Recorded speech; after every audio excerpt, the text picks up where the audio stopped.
चलो, जय जिनेन्द्र। जय जिनेन्द्र। हाँ, आज का लेक्चर शुरू करेंगे। आज दो स्टोरी है, एक है देवानंदा माता और ऋषभदत्त ब्राह्मण की, और दूसरी जमाली की। तो स्टोरी है तो मैं शुरू कर रही हूँ। कुंडग्राम नगर में 33वां उद्देश्य है ये, और 33वां उद्देश्य है, 9वां शतक चल रहा है। चलो, जय जिनेन्द्र। जय जिनेन्द्र। जय जय जय जिनेन्द्र, जय जिनेन्द्र। आज का लेक्चर शुरू करेंगे। कल की जो बात चल रही थी शुरू होना करना ही है अभी। ऋषभदत्त ब्राह्मण और देवानंदा ब्राह्मणी, उनकी ये बात कही है। परमात्मा ने उनके प्रसंग का वर्णन किया हुआ है। शतक 9 और 33वां उद्देशक, ऋषभदत्त देवानंदा पद। ब्राह्मण कुंड नाम के नगर में एक ऋषभदत्त नाम के ब्राह्मण रहते थे। संपन्न थे, दीप्तिमान थे, श्रुतवान, बहुत ही ज्ञानी थे, बहुजन के द्वारा अपरिभवनीय है। ऋग्वेद, यजुर्वेद, सामवेद, अथर्ववेद, ये चारों वेद, फिर इतिहास, छठा निघंटु, इनका सांगोपांग रहस्य सहित सारक यानी कि प्रवर्तक, धारक और पारगामी थे। 6 अंगों के वेत्ता थे। षष्ठी तंत्र का विशारद थे। संख्यान, शिक्षा, कल्प, व्याकरण, छंद, निरुक्त, ज्योतिष शास्त्र और अनेक ब्राह्मण तथा पारिव्राजक संबंधी नयों में वो निष्णात थे। ऐसे श्रवणोपासक, जीव अजीव को जानने वाले, पुण्य पाप के मर्म को समझने वाले तथा परिगृही तप कर्म के द्वारा आत्मा को भावित करते हुए वो रह रहे थे।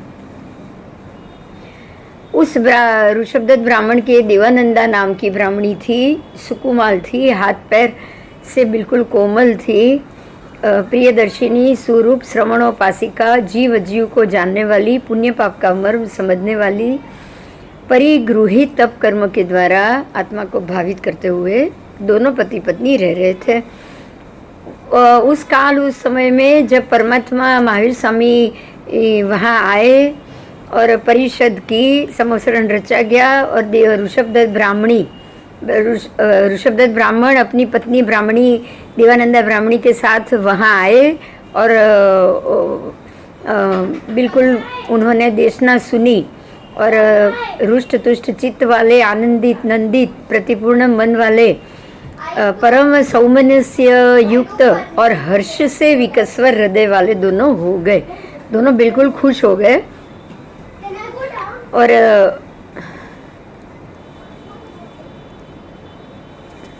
आओ,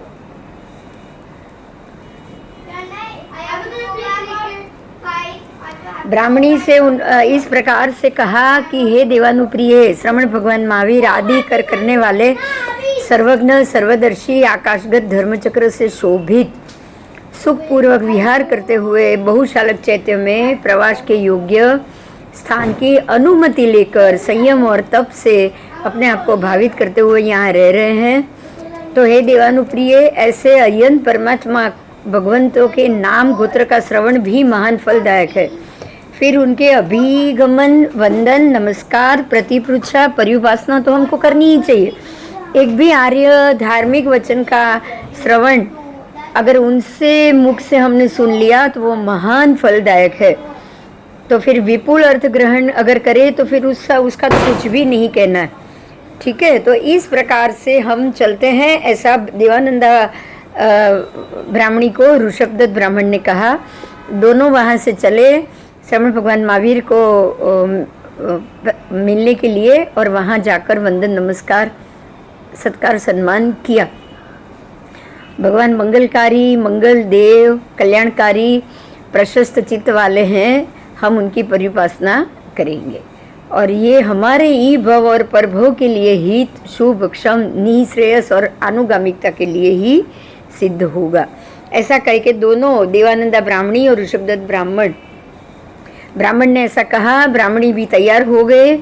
रुष्ट पुष्ट चित्त वाली तो थी, आनंदित नंदित प्रीतिपूर्ण मन वाली थी, परम सौमनस्य युक्त थी और हर्ष से विकस्वर हृदय वाली हो गई और दोनों हथेलियों से निष्पन्न संपुट आकार वाली और 10 नखात्मक अंजलि ऐसे ऐसे 10 नखों को ऐसे इकट्ठा कर लो दोनों टेरवे से, तो ये नखात्मक अंजलि हो गई। समझ में आया?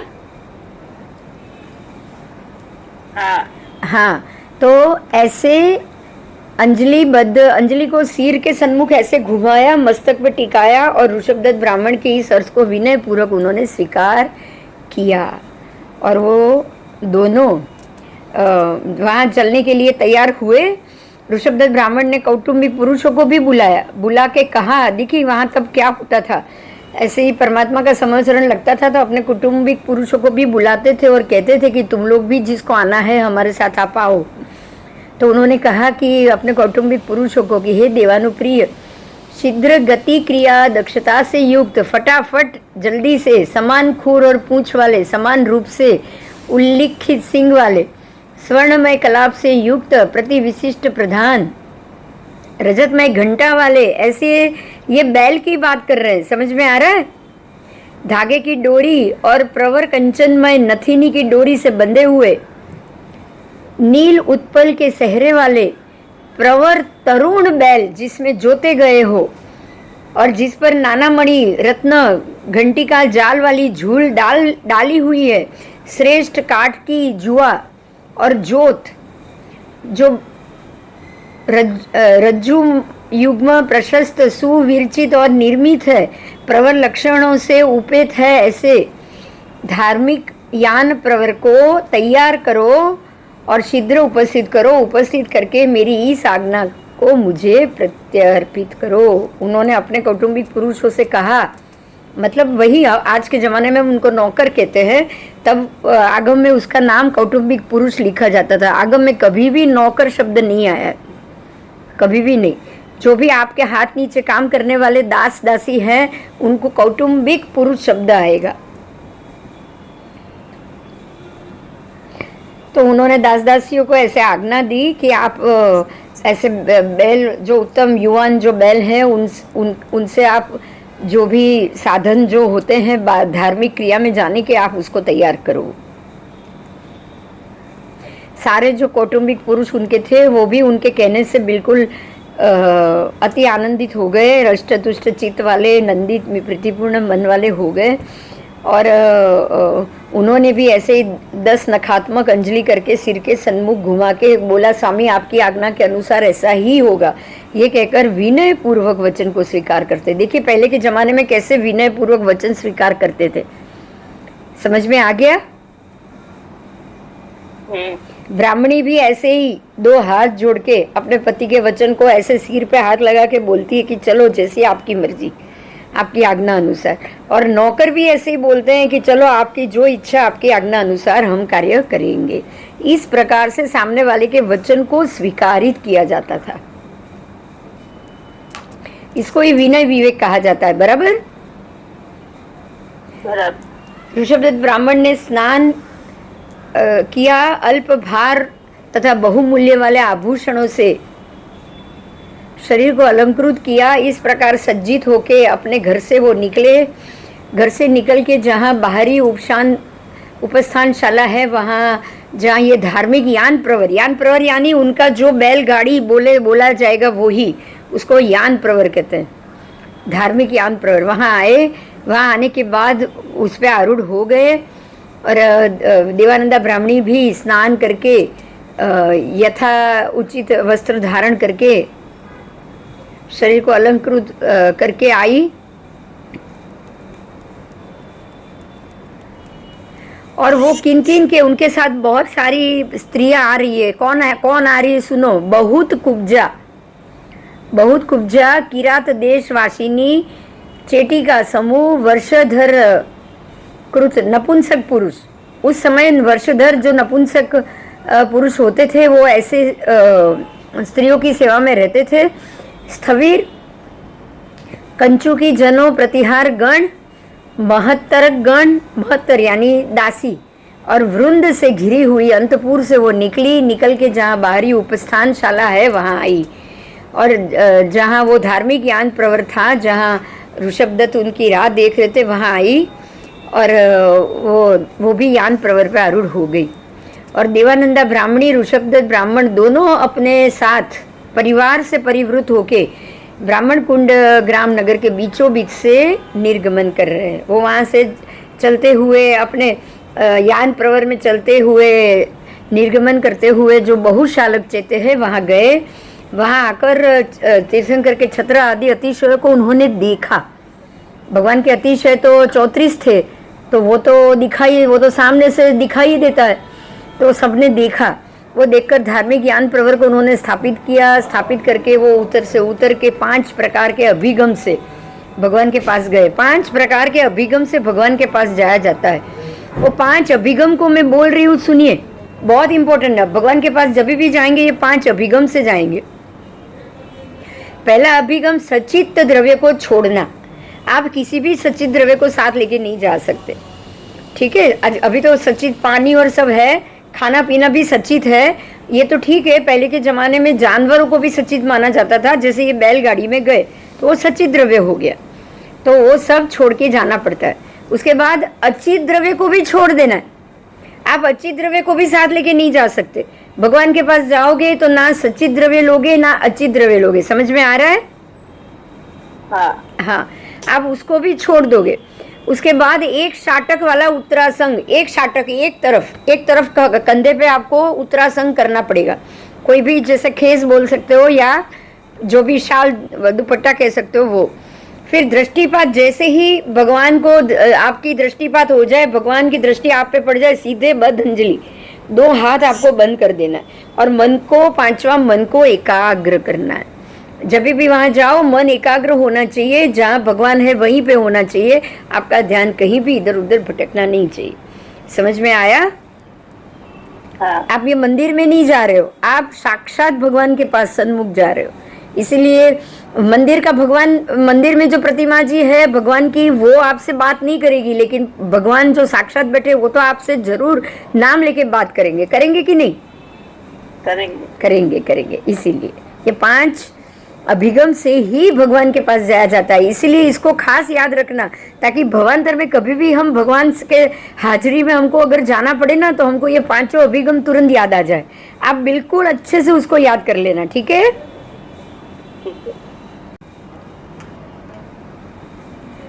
वो आए, वहाँ पे भगवान है, वहाँ पे उन्होंने जो 5 अभिगम से सारी चीजें कर ली।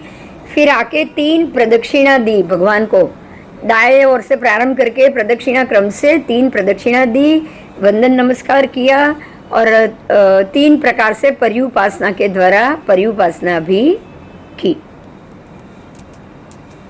देवानंदा ब्राह्मणी धार्मिक यान प्रवर से भी उतरकर वो बहुत कुब्जा से जो भी उसकी चेटी का समूह, वर्षधर, स्थवीर, कंचुकी जन और महत्तरगण, सबका वरुण साथ में, हर एक अलग अलग प्रकार के उसके जो कुटुंबी जन है, उसके नौकर दास है, वो दासियां है।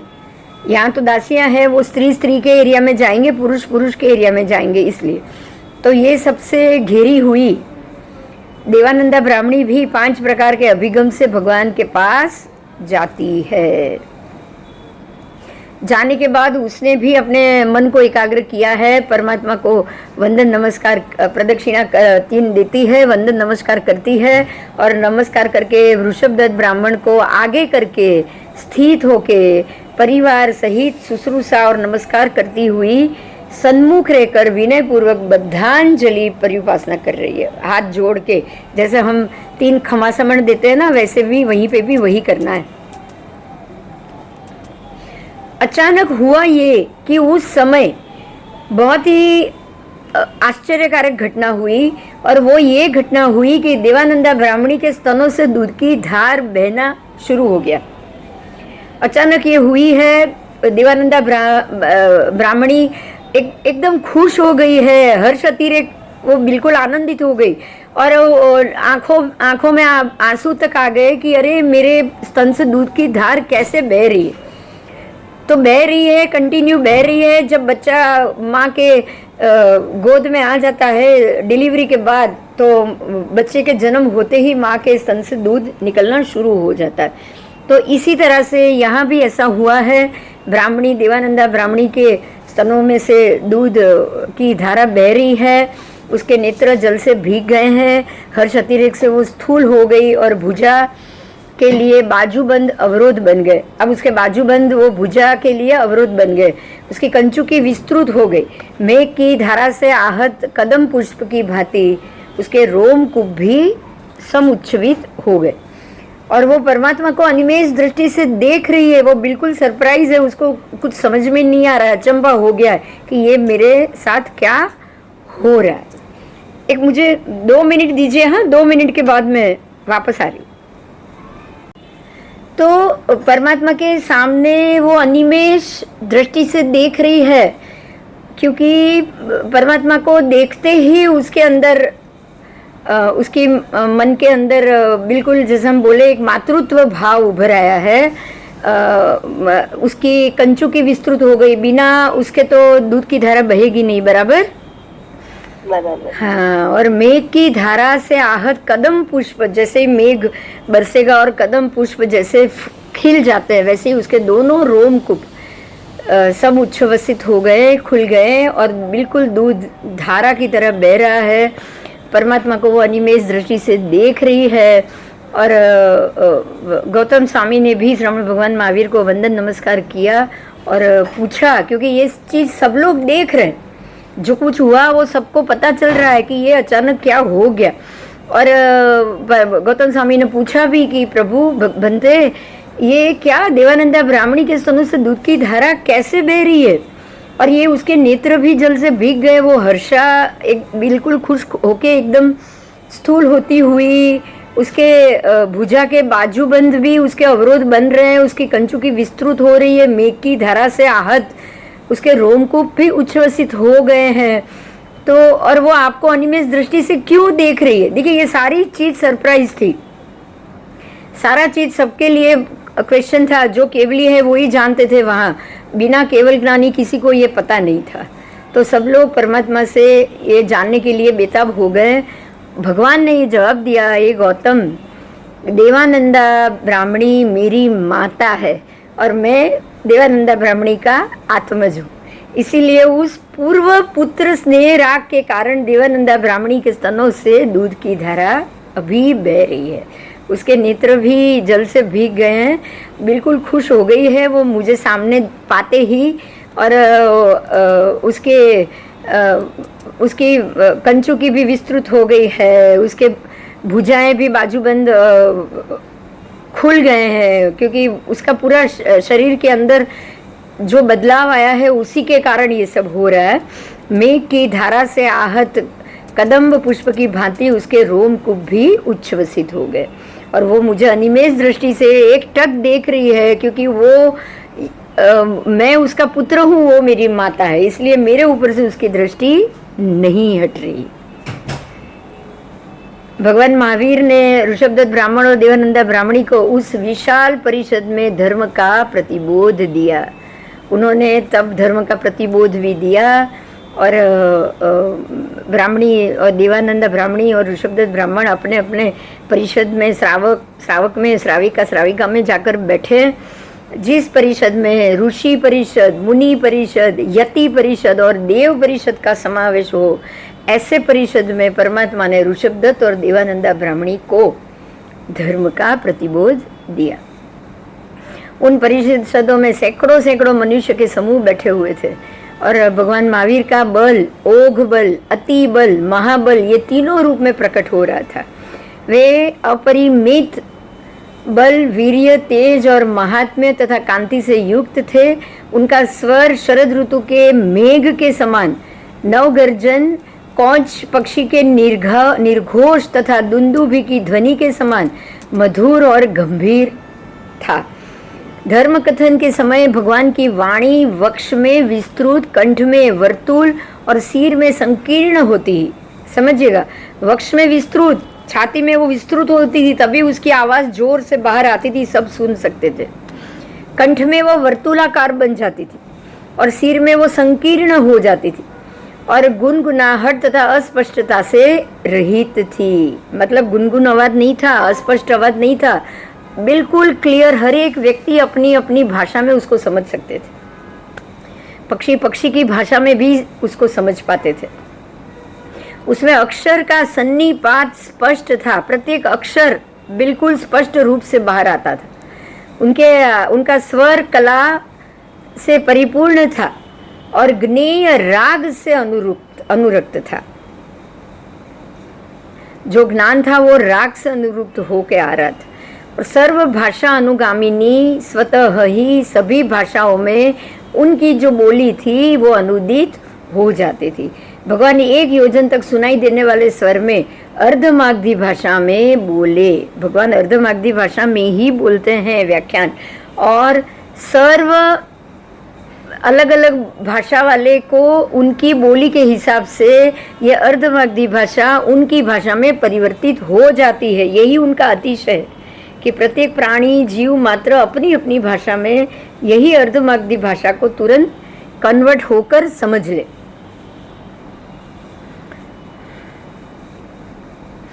एक योजन तक सुनाई देने, योजन गामिणी वाणी मीठी वरसंती जलधार, 1 योजन तक ये सुनाई देने वाले स्वर था। और प्रवचन के पश्चात परिषद लौट गई। ऋषभदत्त ब्राह्मण और देवानंदा ब्राह्मणी तो बहुत सरप्राइज थे कि ये मेरे पुत्र कैसे।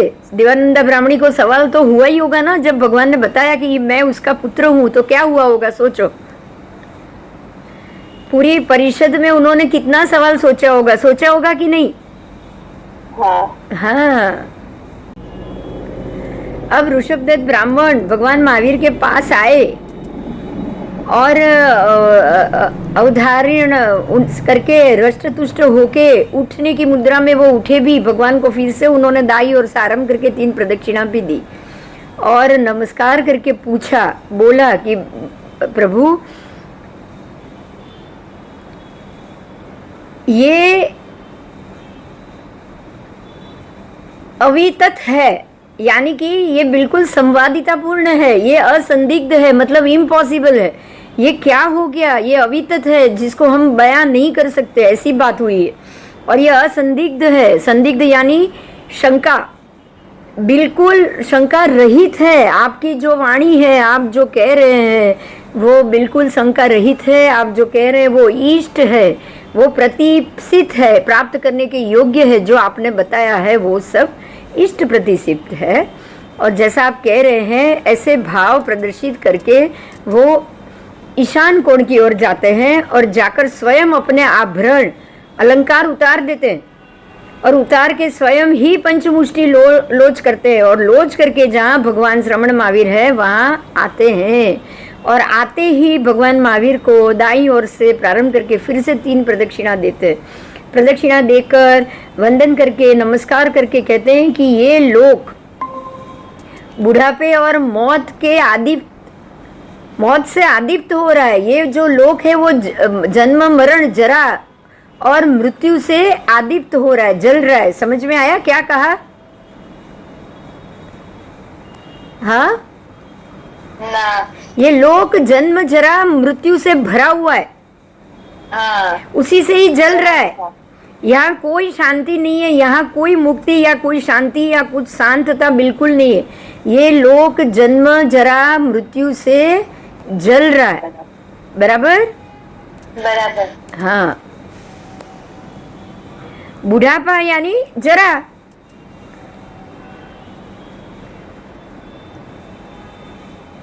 मौत आ गई, मृत्यु, ठीक है। ये आदीप्त प्रदीप्त हो रहा है। और जैसे किसी एक गृहपति के घर में आग लग जाने पे वहाँ जो अल्प भार वाली चीज है जो भी और बहुमूल्य है उसी को लेकर वो भागेगा ना। अगर गांव में आग लग जाए या पानी आ जाए, बारिश का पानी, तो आप क्या करोगे? जो चीज उठा के ले सको और मूल्यवान हो उसको लेकर चले जाओगे, राइट? तो बराबर इसी तरह से अब अगर ये जल रहे संसार में से मुझे यहाँ से भागना है, मुझे यहाँ से एकांत स्थान में चले जाना है, तो जो अल्प भार वाला होगा, जो बहुमूल्य आभरण होगा, वो ही लेके मैं जाऊंगा। बराबर बराबर। बराबर।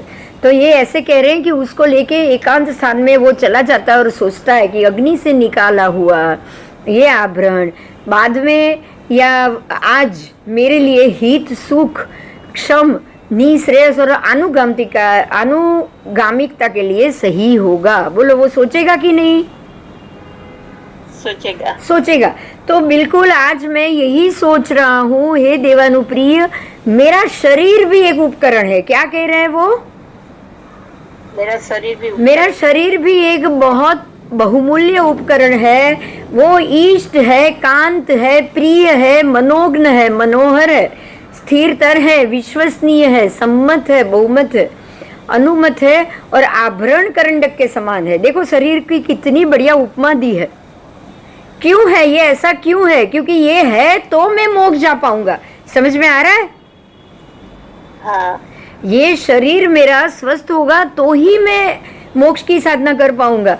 इसको ना सर्दी लगनी चाहिए, ना गर्मी लगनी चाहिए, ना उसको भूख प्यास सताना चाहिए, ना ही उसको चोर की तरफ से पीड़ा पहुंचनी चाहिए, ना ही उस पर आहत होना चाहिए, ना कोई हिंसक पशु उस पर आक्रमण करे, ना ही कोई सर्प दंश लगे या मच्छर मशक इसे काटे।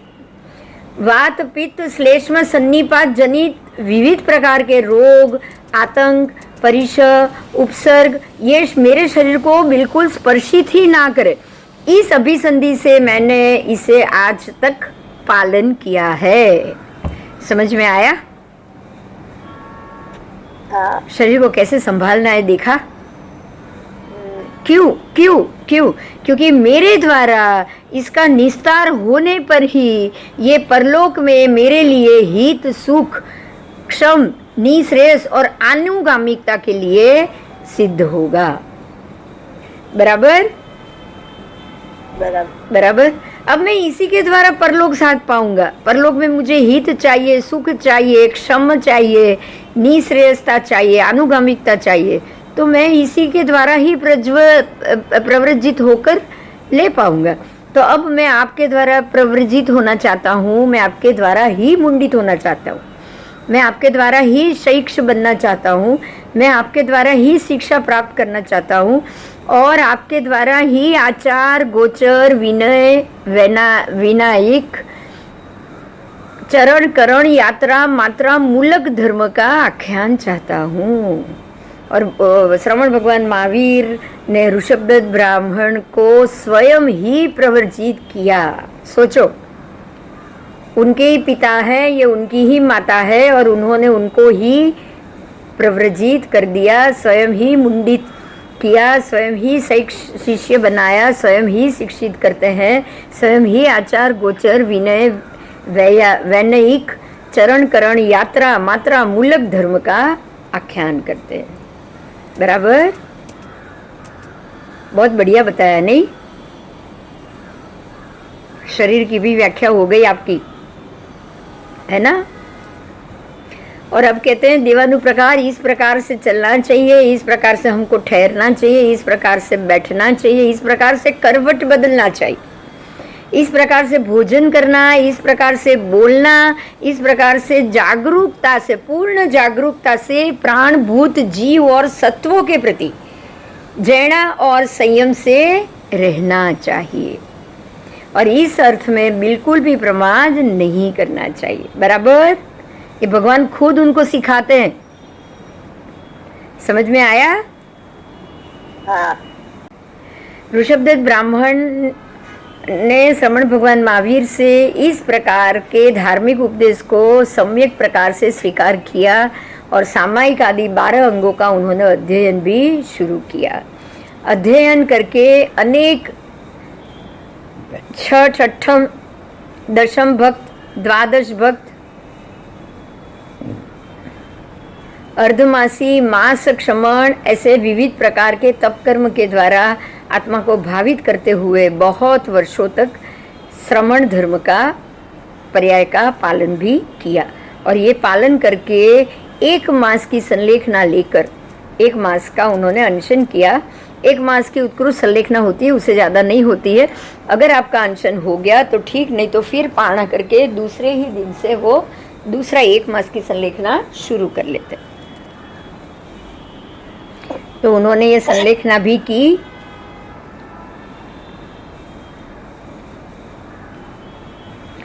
और अनशन के द्वारा 60 भक्त का छेदन किया। छेदन करके जिस प्रयोजन से नग्न भाव की आराधना उन्होंने करी, उसकी आराधना करके चरम उच्छ्वास निश्वास में वो सिद्ध, प्रशांत, मुक्त, परिनिवृत्त और सर्व दुखों के क्षीण करने वाले हो गए। अब देवानंदा ब्राह्मणी की बात है, उन्होंने भी भगवान महावीर के पास धर्म सुना, अवधारित किया, रुष्ट तुष्ट होकर भगवान महावीर को दाईं ओर से प्रारंभ करके 3 बार प्रदक्षिणा भी की। प्रदक्षिणा करके वो बोली कि ये ऐसा ही है, आपने जो कहा है वो बिल्कुल संवादितापूर्ण, जैसे ऋषभदत्त ने कहा वैसे ही धर्म का मैं आख्यान चाहती हूँ। और देवानंदा ब्राह्मणी को स्वयं प्रव्रजित किया, भगवान ने प्रव्रजित करके आर्या चंदना की आर्या शिष्या के रूप में उनको सौंप दिया। ठीक है, आर्या चंदना आर्या देवानंदा ब्राह्मणी को स्वयं ही मुंडित करती है, स्वयं ही शिक्षा भी देती है, शैक्ष बनाती है। और इस प्रकार से ब्राह्मणी भी आर्या चंदना के इस प्रकार के धार्मिक उपदेश को सम्यक प्रकार से ग्रहण करती है और ऐसा वैसे ही संयम पूर्वक चलती है और रहती। आओ, वो भी 11 अंगों का अध्ययन करती है। अध्ययन करके अनेक चतुर्थ भक्त, अर्धमासी, 1 मासी ऐसे विभिन्न तप करते हुए, आत्मा को भावित करते हुए बहुत वर्षों तक श्रवण पर्याय का पालन भी करती है। पालन करके अंतिम 1 मास की संलेखना करके अपने ही शरीर से क्रूश बना अनशन के द्वारा 60 भक्त का छेदन करती है। 60 भक्त का मतलब ही एक हुआ ना 1 मास। हाँ,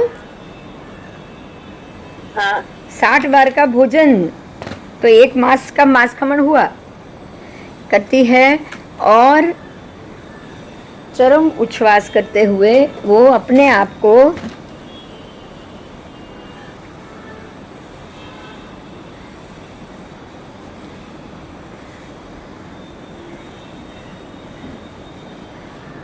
सिद्ध, प्रशांत, मुक्त, परिनिवृत्त और सब दुखों से प्रहीण करने वाली हो जाती है। ऐसे ही दोनों, इनके दोनों माता पिता, ये जो देवानंदा ब्राह्मणी और ऋषभदत्त ब्राह्मण, उन्होंने दोनों ने दीक्षा ली और दोनों केवल ज्ञानी सिद्ध बन गए, उसी भव में सिद्ध गति को प्राप्त हो गए। बराबर, कोई प्रश्न बोलो। દેવાનંદા બ્રાહ્મણી બંને મોક્ષમાં ગયા અને ભગવાનના જે માતા પિતા છે ત્રિશલા દેવી, ત્રિશલા માતા, એ બધા જે મોક્ષમાં ના, નથી એ ગયા. દેવલોકે ગયા છે। એ દેવલોકે ગયા હા, છે. એ નિયમમાં દેવલોકમાં જાય। દરેક પરમાત્માના માતા અહીંયાથી તો દેવલોકમાં જ જાય, કોઈ બીજી નીચી ગતિમાં ના જાય। ઓકે. પણ આ જે અને માતા પિતા છે એ બંનેનું કેવળ જ્ઞાન થઈ ગયું છે। એ તો બહુ લકી થઈ ગયા. હા, તો 84 એ પણ હવે કર્મ ખતમ થયા એમ ગયા। જો બાકી તો શું કામ આજે ભગવાનના બીજા માતા પિતા પણ કેમ ના જઈ શકે? આદેશ્વર દાદાના માતા તો ગયા જ છે। હા, મરુદેવા માતા ગયા. મરુદેવા માતા તો ગયા જ છે। એટલે એવું ઘણા બધા પરમાત્માના, તમારા દરેક જીવના પોતાના કર્મ ઉપર છે બેન। કર્મ ખતમ થઈ ગયા તો તમે એ ભવે જશો, અને કર્મ ખતમ બાકી હશે તો દેવલોકે। પણ નિયમમાં દેવલોકે તો જશે જ, એનાથી નીચી ગતિ ના આવે। અને મહાવીર સ્વામી ભગવાનની જે પુત્રી પ્રિયદર્શના, ઈ અને એમની માતા યશોદા, એ પણ પ્રિયદર્શનાનું તો આવશે, કારણ કે એને તો જમાલી ને એ બંને જણાએ તો દીક્ષા લીધેલી હતી ને। હા, એ દીક્ષા લઈને પણ ઈ મોક્ષે નથી ગઈ. ના, એ નહીં ગઈ હોય, એ હવે હમણાં આવશે જ, આમાં પાઠ આવવાનો જ છે। ઓકે. અને યશોદાનું શું થયું? ના, એ પણ નથી, ખબર નથી। યશોદા, એમની માતા, એમની પત્ની યશોદાનું પણ બહુ ખબર નથી શું થયું છે। હા, કઈ એવો પાઠ જે આવતો નથી, આવશે તો સારું ખબર પડશે, નહીં તો બહુ ખ્યાલ નથી। હા હા, ચલ આગળ લઉં। હા, બોલો, પ્રશ્ન નથી ને હવે? ના. जमाली की बात शुरू हो रही है, जमाली पद। अब ये बात तो देवानंदा ब्राह्मणी की हुई खत्म, अब जमाली पद की बात है। ब्राह्मण कुंड ग्राम नगर के पश्चिम भाग में क्षत्रिय कुंड ग्राम नगर था, जो अभी भी है ना क्षत्रिय कुंड, वही।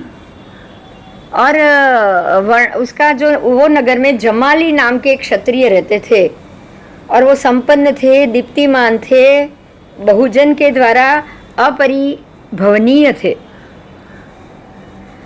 और अपने प्रवर प्रासाद के ऊपरी भाग में वो रहते थे। मतलब प्रवर प्रासाद था, बड़ा महल जैसा था, उसमें ऊपरी भाग में वो रहते थे। उसके सामने मृदंग मस्तकों की प्रबल होती हुई ध्वनि के साथ तरुणियों द्वारा सम प्रयुक्त 32 प्रकार के नाटक किए जा रहे थे। देखिए यहाँ केवी भाषाમાં કીધું છે, જો સમજજો થઈ શું રહ્યું છે ખબર છે? તરુણીઓ એટલે કે સુંદર સ્ત્રીઓ અને મૃદંગ મસ્તકો की प्रबल होती हुई ध्वनि के साथ લાઈનસર તબલા વાદન થઈ રહ્યું છે, અને તરુણીઓ નાટક કરી રહી છે, ડાન્સ કરી રહી છે. અને આજની ભાષામાં આપણે શું સમજીએ, અને એ ભાષામાં કેટલી મીઠાશથી વાત કરી સમજાય છે? हाँ हाँ, वो मीठू बोले, तरुणियों हाँ, मृदंग मस्तकों की प्रबल होती हुई ध्वनि के साथ तरुणियों द्वारा संप्रयुक्त 32 प्रकार के नाटक। उसके लिए हाँ, ये क्या था या नाटक? એ જ તમે બહુ પૈસાવાળો માણસ પોતાના ઘરમાં આવી રીતના રાખે ને, મહેફિલો કરે કે નહીં? हाँ हाँ हाँ हाँ, पार्टी। હા,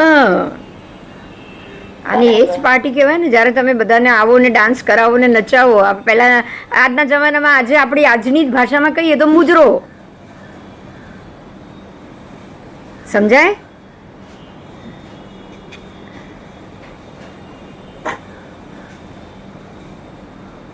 चल, उसके लिए नृत्य किया जा रहा है। किसके लिए? वो जमाली के लिए। इसलिए वह उप नृत्यमान है और उसके गुणगान किए जा रहा है, उपलालन किया जा रहा है। ठीक है। अब प्रावृष्ट, वर्षा रात्र, शीत, हेमंत, वसंत, ग्रीष्म। देखिए यहाँ 6 ऋतु बताई है शास्त्र में। प्रावृष्ट वर्षा रात्र को साथ में ले लिया। एक ऋतु जो शिशिर ऋतु है ना, वो यहाँ पे आपको नहीं मिलेगी। मिली आपको? बताओ। प्रावृष्ट वर्षा रात्र शीत, तो यही शरद ऋतु आ गई। फिर हेमंत वसंत, शिशिर नहीं है, देखा? हाँ, शिशिर नहीं है। और ग्रीष्म, तो इसमें आपको ऐसी 5 ऋतु का नाम मिलेगा। प्रावृष्ट, वर्षा रात्र, फिर शीत। देख, तो प्रावृष्ट और वर्षा रात्र दोनों चौमासे की ऋतु है। शीत और हेमंत दोनों ठंडी की ऋतु है, शीत की, बराबर? हाँ, तो शीत ऋतु ही शरद ऋतु आ गई। और वसंत और ग्रीष्म दोनों पानखर की ऋतु है, बराबर? ऐसे ग्रीष्म के बाद पानखर होती है इन लोगों में, पर आगम की 6 ऋतु का नाम अलग है। ग्रीष्म ही पानखर है, बराबर?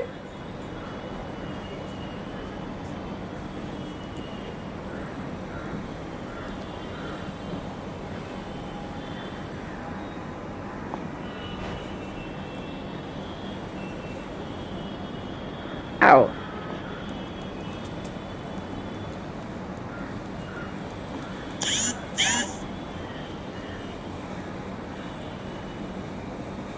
ऐसे 6 ऋतुओं के विविध अनुभव का अनुभव करता हुआ, अति संचरण करता हुआ, शब्द, स्पर्श, रस, रूप, गंध, ये 5 विध मनुष्य संबंधी काम भोग को भोगता हुआ विहार कर रहा है। आज के ज़माने में अगर कोई इतना पैसा वाला कोई राजा महाराजा हो और सामने मुजरा और ये सब जिसके सामने होता हो, नृत्य करते हो आकर, ऐसी लल्ला तरुणी, तो बिल्कुल उस प्रकार का वातावरण दर्शाया है, बराबर?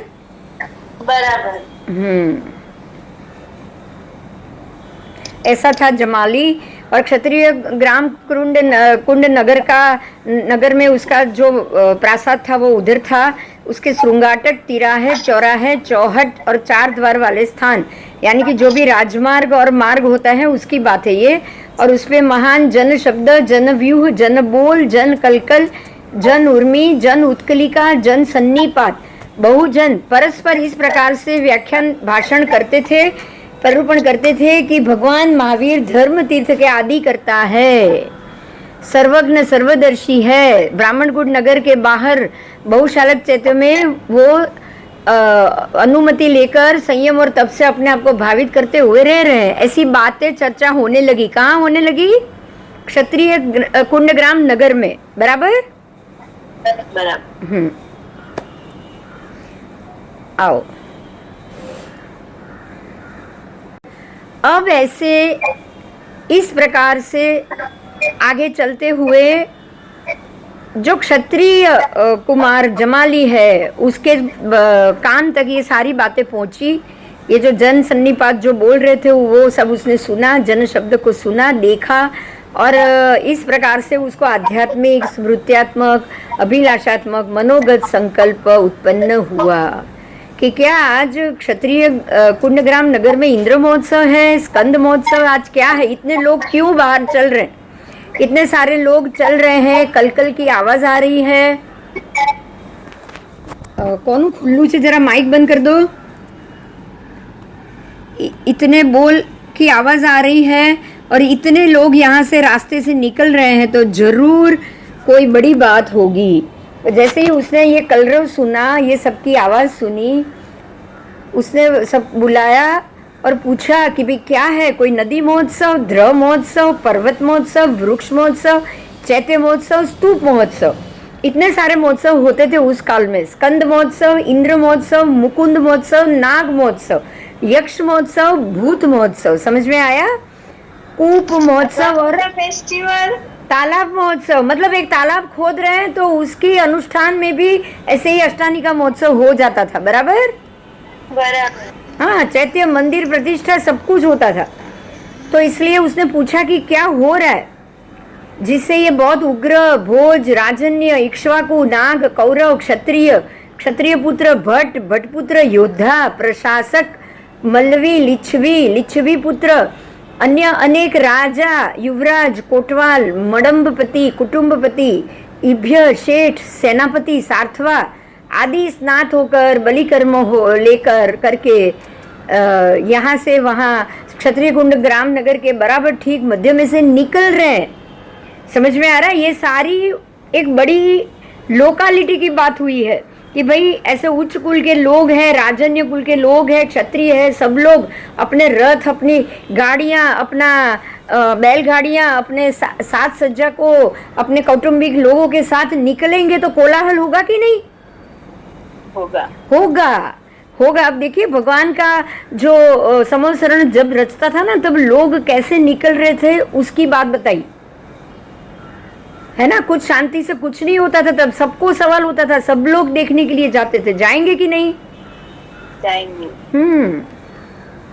ऐसे क्षत्रिय कुंड ग्राम नगर से मध्य से निकल रहे हैं। इसको यहाँ घर में बैठे बैठे इतना कोलाहल सुना तो उसने अपने कंचुकी पुरुषों को बुलाया और कहा कि भाई ये क्षत्रिय कुंड ग्राम नगर में क्या है, जरा तपास करके मेरे को बताइए। क्षत्रिय कुमार जमाली के कहने पे वो उनके कंचुकी पुरुष थे, वो गए और उन्होंने सुना और आकर बताया कि भाई भगवान महावीर के आगमन का निश्चय होने के कारण अब ये दोनों जो 10 नखात्मक अंजलि को सिर के सन्मुख ऐसे घुमा के मस्तक पे टिका के और क्षत्रिय कुमार जमाली को उन्होंने जय विजय द्वारा वर्धापित किया और वर्धापित करके बोले कि आज क्षत्रिय ग्राम कुंड नगर में कोई महोत्सव नहीं है। बराबर? कोई महोत्सव नहीं है, लेकिन सार्थवा बहुत गमन कर रहे हैं, लोग बहुत अवर जवर कर रहे हैं। इसका एक ही कारण है, देवानुप्रिय आज श्रमण भगवान महावीर जो आदि करने वाले हैं, जो सर्वज्ञ है, सर्वदर्शी है, वो ब्राह्मण कुंड नगर के बाहर बहुशालक चैत्य में प्रवास योग्य स्थान की अनुमति लेकर संयम और तप से अपने आप को भावित करते हुए रह रहे। ठीक है? और इसलिए ये बहुत उग्र भोज यावत सार्थवा आदि निर्गमन कर रहे हैं। ये सब वहाँ जा रहे हैं, वहाँ बहुत ही बड़ा भोज है, खाने का प्रोग्राम है, सब लोग वहाँ जा रहे। क्षत्रिय कुमार जमाली भी ये सुन के उसको भी लगा कि मुझे भी जाना चाहिए। सब लोग सब नगर जाएगी, वहाँ नगर के बड़े लोग तो जाएंगे कि नहीं, बोलो? जाएंगे। वो तो जाएंगे ही जाएंगे, ये सोच के भी जाएंगे, अरे हम तो सब नगर के बड़े हैं, हम तो युवराज जैसे हैं, हम तो सेठ है, तो हम क्यों नहीं जाए, उनको तो वहाँ जाके मान मिलेगा। इसलिए वो भी जाने के लिए तैयार हो गया। उसने भी अपने कौटुंबिक पुरुषों को बुलाया और कहा कि चलो शीघ्र ही 4 घंटाओं वाले अश्व को जोड़े और रथ को तैयार करे, ठीक है, और मुझे बोले। और ऐसे ही रथ तैयार हुआ और जमाली निकल पड़ा वहाँ से। तो वहाँ से जमाली जहाँ मर्दन घर है वहाँ आता है। मर्दन यानी स्नान करना है। मर्दन का अर्थ मालिश होता है, बराबर? तेल मालिश करता है, स्नान करता है, बलि कर्म करता है। बलि कर्म कहा जाता है जो पूजा वूजा जो कर्म करते हैं उसको, ठीक है। सबकी अपनी अपनी अलग पूजा है, अलग अलग नाती के है, क्षत्रिय है ना, इसलिए क्षत्रिय बलि कर्म देते हैं, बराबर।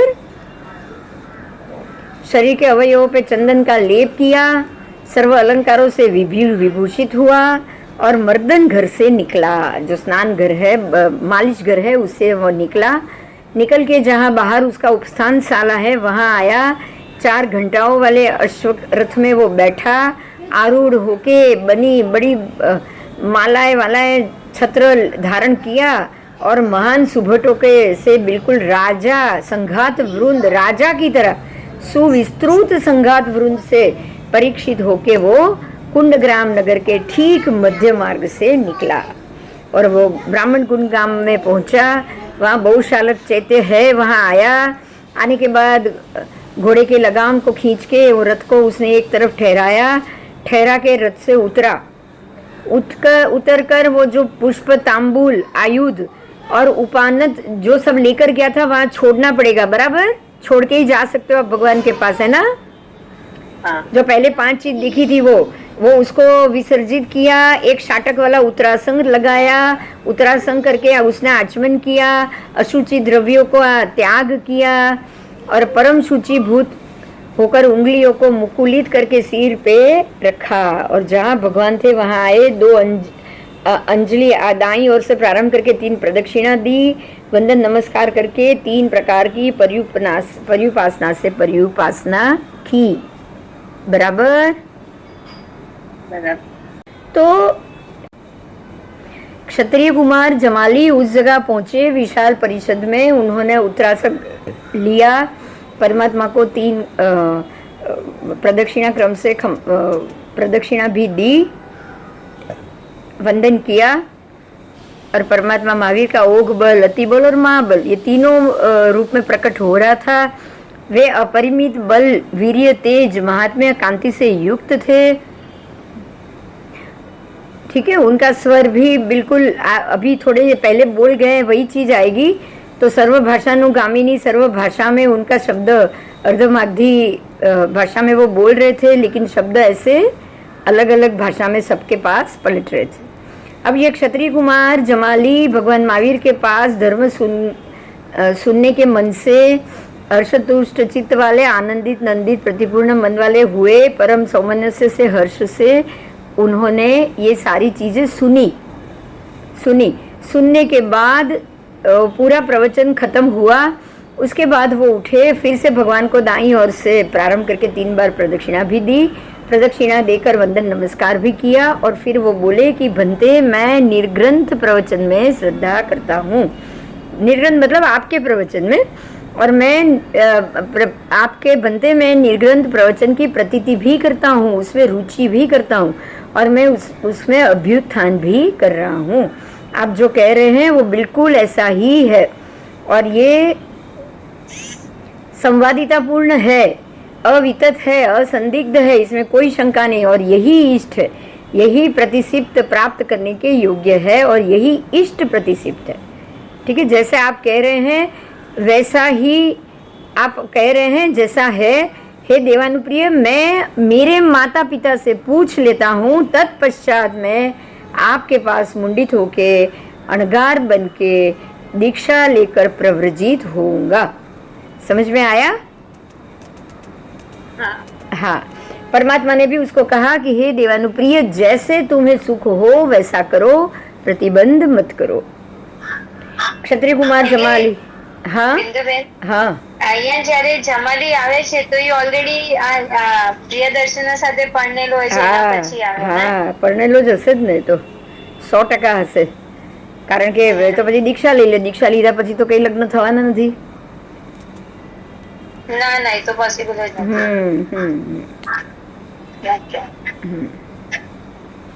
तो वो अब वापस अपने घर पे जा रहा है सुभटों के साथ, संघात वृंद के साथ. क्षत्रिय ग्राम कुंडग्राम नगर में आया, वहाँ आकर के अपने रथ से उतरा है और जहाँ ठहरा कर उतर कर जहाँ अभ्यंतर उपस्थानशाला, अंदर की उपस्थानशाला है जहाँ उसके माता पिता है, वहाँ आता है. वहाँ आकर जय हो विजय हो इस प्रकार से माता पिता का वर्धापन करता है. वर्धापन करने के बाद उसने ऐसा कहा कि मैंने श्रवण भगवान महावीर के पास धर्म सुना है, वही धर्म मुझे इष्ट और प्रतिष्ठित और अभिरुचित लग रहा है. बराबर. माता पिता ने क्षत्रिय कुमार जमाली को भी इस प्रकार से कहा कि पुत्र तुम धन्य हो, तुम कृतार्थ हो, तुम कृत पुण्य का अर्थ होता है पुण्य किए हुए, तो भाग्यशाली कहा यहाँ, भाग्यशाली हो. और तुम कृत लक्षण यानी कि लक्षण संपन्न भी हो. तुमने श्रवण भगवान महावीर के पास धर्म को सुना है, वो धर्म तुम्हें इष्ट प्रतिष्ठित और अभिरुचित है. अब तुमको वो अच्छा भी लगा, तुमने धर्म भी सुना, तुमको अच्छा भी लगा.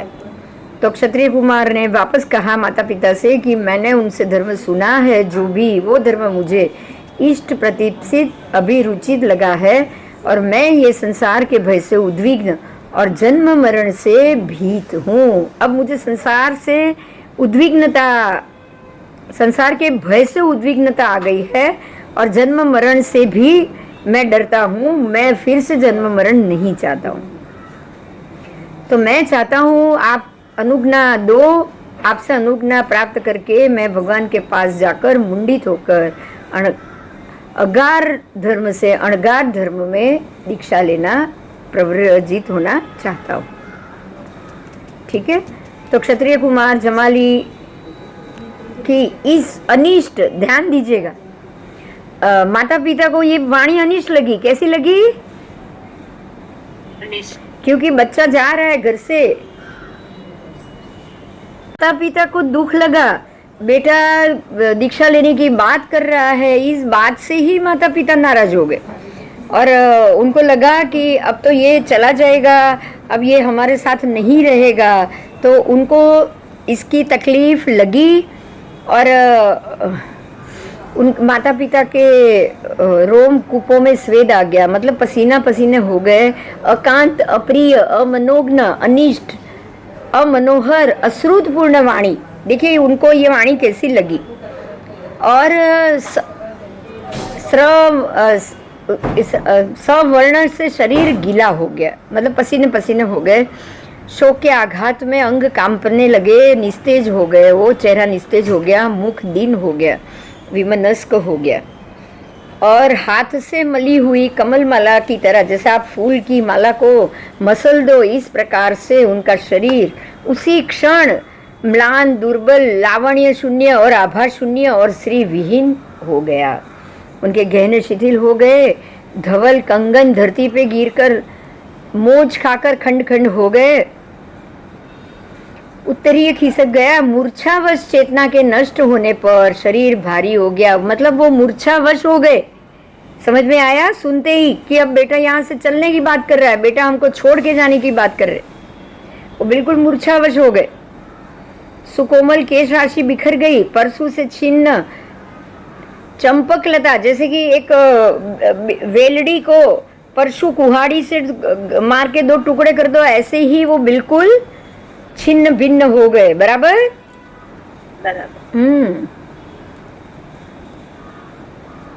उनके सारे शरीर के संधि बंधन शिथिल हो गए और अपने संपूर्ण शरीर के साथ रत्न जटित आंगन में वो धम्म से गिर गए. बराबर. तुरंत वो चेटिका आई त्वरा से और सोने की झारी से, मुंह से निकली शीतल धारा, सोने की झारी से वो शीतल धारा उन्होंने छांटी। अब सोचो, आप झारी सोने की हो तो कैसा वैभव होगा जमाली कुमार का, बोलो। तभी होती थी। हाँ, तो ऐसे क्षत्रिय कुमार जमाली की माता गात्र यष्टि में उसके पूरे शरीर में शीतलता, ठंडी हो गई, बिल्कुल शरीर ठंडा हो गया।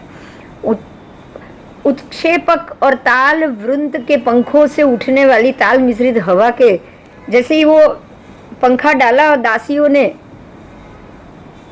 थोड़ी थोड़ी हवा आई और बिल्कुल भान में आई वो जल मिश्रित हवा से, पानी भी छांटा और तब अंतपुर के परिजनों को शांति हुई कि चलो ये होश में तो आ गए।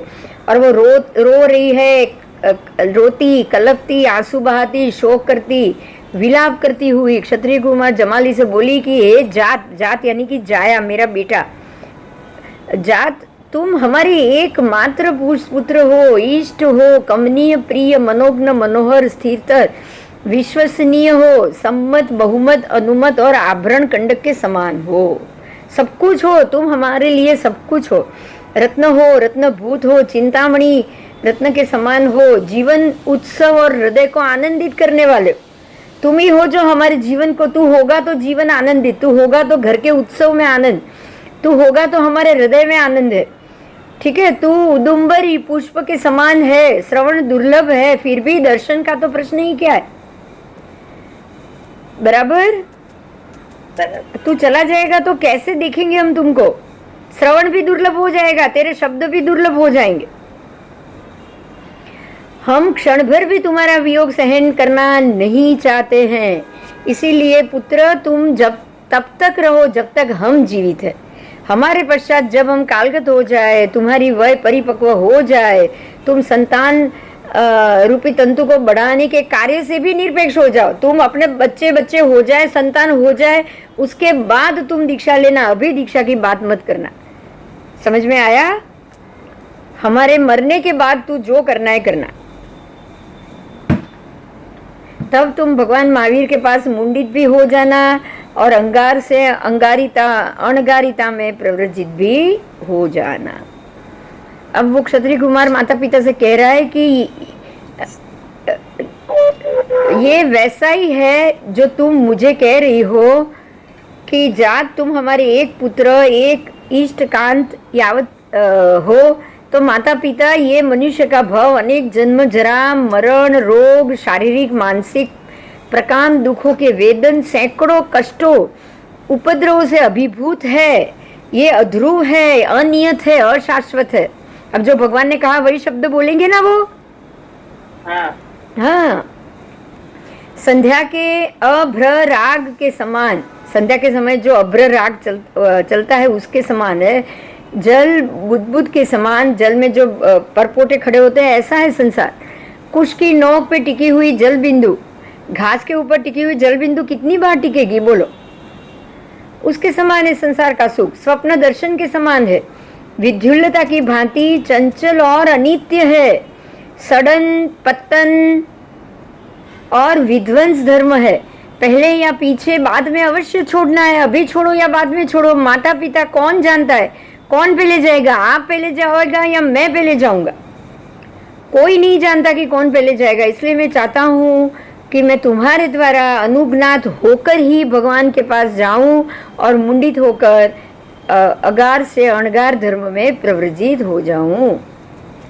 ठीक है, बेटे ने बताया है माँ बाप को, कौन पहले जाएगा नहीं पता, मैं भी जा सकता हूँ, आप भी जा सकते हो। बराबर? बराबर। तो माता पिता ने भी जमाली से कहा कि भाई तुम्हारा ये शरीर देखो, व्यंजन, गुण, उत्तम बल, वीर्य, तू बिल्कुल सौभाग्य सहित है, गुण से उन्नत है, अभिजात है, महान क्षमता वाला है, विविध राग, व्याधि और रोग से रहित है, तू उत्पात रहित है, उदात, मनोहर, पटु, 5 इंद्रियों से युक्त है, पहले यौवन में तू अभी स्थित है, अनेक गुणों से संयुक्त है। इसीलिए तुम अपने शरीर के रूप, सौभाग्य, यौवन गुणों का अनुभव करो, युवानी का अनुभव करो, संसार का अनुभव करो। उसके बाद जब तुमको लगे कि इसका अनुभव करने के बाद अनुभव भी तुम कर लो और हम भी कालगत हो जाए, तुम्हारी अवस्था भी परिपक्व हो जाए, ठीक है। कुल वंश के सेतु से तुम बिल्कुल निरपेक्ष हो जाओ, उसके बाद तुम दीक्षा लेना, उससे पहले हम तुम्हें आज्ञा नहीं देंगे।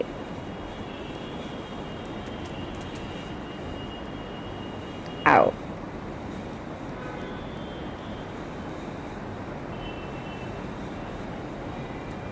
तो कह रहे माता पिता, ये मनुष्य का शरीर दुख का आयतन है, विविध प्रकार की सैकड़ों व्याधियों का सन्निकेत है, घर है, अस्थि रूपी काठ के ढांचे पे खड़ा हुआ है, शिरा स्नायुओं के जल से अतिवेष्टित है, मिट्टी के पात्र के समान ये दुर्बल है, अशुचि से संक्लिष्ट मान है, जिसका कृत्य कार्य सर्वकाल चलता है, कभी भी उसका पूरा नहीं होता, बुढ़ापे से निष्प्राण बना हुआ जर्जरित घर है ये, सड़न पतन विध्वंस धर्म वाला ये घर है, पहले या पीछे अवश्य छोड़ना ही है, अभी छोड़ो या बाद में छोड़ो, बराबर।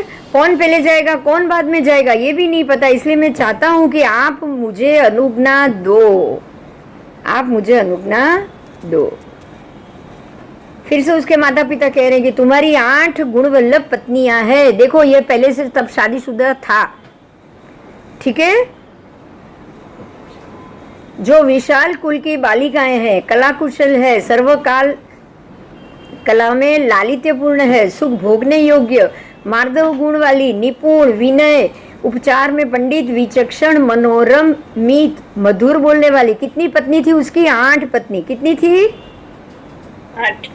8 पत्नी है। मनोरम, मीत, मधुर बोलने वाली, विहसन, विप्रेक्षण, कटाक्ष करने वाली, गति, विलास, चेष्टा में विशारद, समृद्ध कुलवासी, शीलशालिनी, विशुद्ध कुलवंश की संतान रूपी तंतु की वृद्धि के लिए गर्भ के उद्भव में समर्थ है, वो मनो अनुकूल है, हृदय से ईष्ट है, उत्तम नित्य भाव से अनुरक्त, सर्वांग सुंदरी है। इसीलिए तुम इनके साथ विपुल मनुष्य संबंधी भोग का भोग करो। उसके बाद भुक्त भोगी, भोग लेने के बाद आप भुक्त भोगी तो बन जाएगा, विषय के प्रति तुम्हारा कौतूहल जो है वो विगत हो जाएगा, चला जाएगा, विच्छिन्न हो जाएगा। हम लोग भी तब कालगत हो जाएंगे। बस एक ही बात पे माता पिता अड़े हैं, तुम्हारी अवस्था भी परिपक्व हो जाएगी, ठीक है, और तब तुम जाके दीक्षा लेना, मुंडित होना, पहले नहीं।